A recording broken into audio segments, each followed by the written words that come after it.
మన వీడియో వచ్చేసి ఇడ్లీ పాత్రలో చేసిన చెక్లీలండి. చాలా టేస్టీగా ఉంటాయి, తక్కువ టైంలో చేసుకోవచ్చు.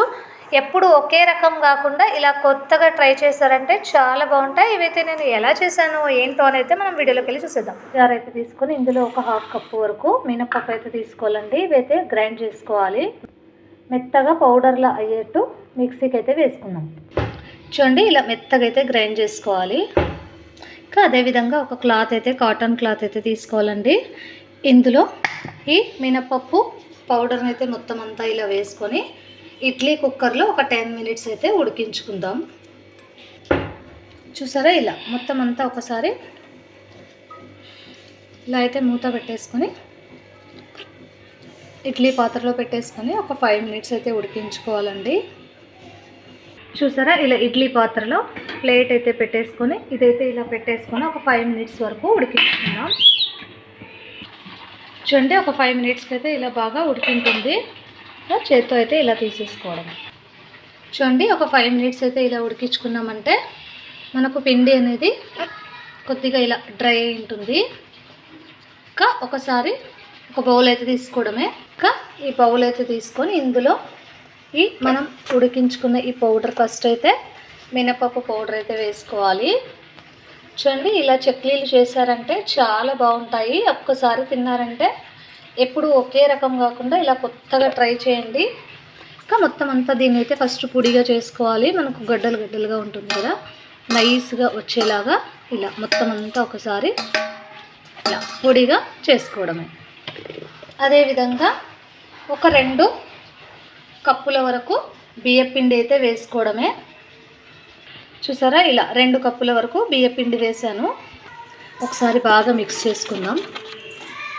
ఇంకా ఇందులోనే కొద్దిగా జీలకర్ర, అదేవిధంగా వాము, నువ్వులు ఉంటే నువ్వులు కూడా తీసుకోండి.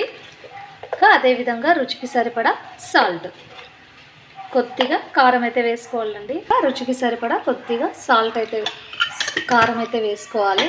ఇంకా అన్నీ ఒకసారి బాగా మిక్స్ చేసుకోవాలండి. ఇంకా ఇందులోకి మనం కొద్దిగా బేకింగ్ సోడా వేసుకున్నామంటే మనకు మురుకులు కరకరలాడేలా చాలా బాగా వస్తాయి. కొద్దిగా వేసుకోవాలి. ఇంకా ఒకసారి మళ్ళీ అంతా బాగా కలిసేట్టు కలుపుకోవాలి. ఇంకా అదేవిధంగా కొద్దిగా ఒక స్పూన్ అంతా ఆయిల్ అయితే వేసుకోవడమే. ఇంకా ఇలా వేసుకొని చూసారా, ఇలా బాగా కలిసేట్టు కలుపుకోవాలి. ఇంకా కొద్దిగా వాటర్ వేసుకుంటూ మనం చెక్లీల పిండి ఎలా తడుపుతామో అలా తడుపుకోవాలి. ఇక్కడ వాటర్ వచ్చేసి గోరువెచ్చగా ఉండే వాటర్ అయితే తీసుకుంటే మనకు పిండి బాగా కలుస్తుంది, అలానే టేస్టీగా కూడా వస్తాయండి. గోరువెచ్చగా ఉండాలి వాటర్ అయితే.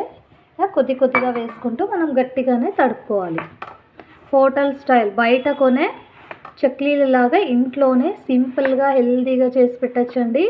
ఈవినింగ్ టైం స్నాక్స్గా చాలా బాగా పనిచేస్తుంది. అలానే వారం 15 రోజుల వరకు నిల్వ ఉంటాయి ఈ చెక్లీలు వచ్చేసి.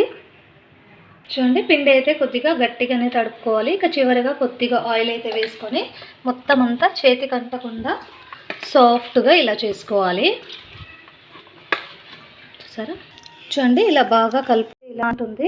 ఇక అయితే 2 పార్ట్స్గా చేసుకొని ఇలా సిలిండర్ షేప్లో అయితే చేసి పెట్టుకోవాలండి.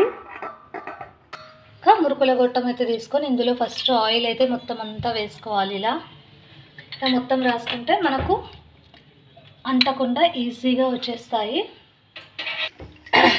ముందుగా మురుకుల గొట్టంని ఇలా టైట్ చేసుకొని ఒక ప్లేట్లో అయితే మనకు నచ్చిన విధంగా చిన్నగా ఇలా రౌండ్గా కావాలంటే రౌండ్గా ఇలా చేసుకోవాలి. చూసారా, ఇలా.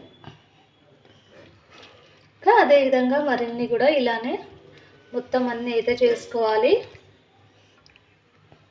చూసారా, ఈ విధంగా మురుకులను అయితే వేసుకోవాలి.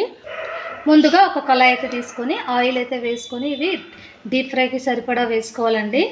చూడండి, ఇలా ఆయిల్ అయితే వేడయ్యాక ఒక్కొక్కటిగా వేసుకోవాలి. చూసారా, ఇలా ఇంట్లోనే హెల్తీగా ఇలా మినపప్పుతో చేసుకోవచ్చండి. చాలా టేస్టీగా ఉంటాయి ఈ మురుకులు వచ్చేసి. ఊరెళ్ళినప్పుడు కూడా తీసుకెళ్ళచ్చు, పర్ఫెక్ట్గా వచ్చేస్తాయి. చూడండి ఇలా కొద్దిగా కలర్ చేంజ్ అయ్యే వరకు ఇవి ఇలా వేయించుకోవాలి. ఒక్కసారి ఇలా తిప్పేసుకున్నామంటే సరిపోతుంది. క్రిస్పీగా కరకరలాడే మురుకులండి. ఒక్కసారి తిన్నారంటే మళ్ళీ మళ్ళీ ఇలానే చేయమంటారు, అంత టేస్టీగా అయితే ఉంటాయి. చూసారా ఇలా క్రిస్పీగా రెడీ అయ్యాక ఇక ఒక ప్లేట్లో అయితే వేసుకోవడమే అండి. చూసారా మురుకులు కరకరలాడేలా ఎంత బాగా వచ్చాయో. ఇంకా ఇవైతే ఒక ప్లేట్లో వేసేసుకుందాం. ఇలా ఒక ప్లేట్లో అయితే వేసుకోవాలి. మరిన్ని కూడా ఇలా వేడివేడిగా మురుకులు అయితే రెడీ అయిపోయాయి. ఒక ప్లేట్ చూసారా ఇలా ఒక ప్లేట్లో అయితే మనం ఇలా సర్వ్ చేసుకున్నామంటే టేస్టీగా ఉండే మురుకులు అండి. మినప్పప్పుతో చేసిన ఈ మురుకులు, ఇడ్లీ పాత్ర యూజ్ చేసిన మురుకులు చాలా టేస్టీగా ఉంటాయి. ఇంకా ఒకసారి తిన్నారంటే మళ్ళీ మళ్ళీ తినాలనిపిస్తుంది, అంత టేస్టీగా అయితే ఉంటాయండి. చూసారా క్రిస్పీగా టేస్టీగా ఉండే ఈ మురుకులు అయితే ఒక్కసారి టేస్ట్ అయితే చేసేద్దాం. చూసారా కరకరలాడే మురుకులు అయితే రెడీ. ఇంకా టేస్ట్ మటుకు చాలా బాగున్నాయి ఫ్రెండ్స్. ఈ వీడియో కనుక మీకు నచ్చినట్టయితే లైక్ చేయండి, షేర్ చేయండి, సబ్స్క్రైబ్ చేసుకోండి, పక్కన బెల్ ఐకాన్ నొక్కండి. మేము చేసే ప్రతి రెసిపీ అండ్ బ్లాగ్ మీకే ముందుగా నోటిఫికేషన్స్ అయితే వస్తాయండి. మరిన్ని వీడియోస్తో మేము ముందుకు వచ్చేద్దాం. బై.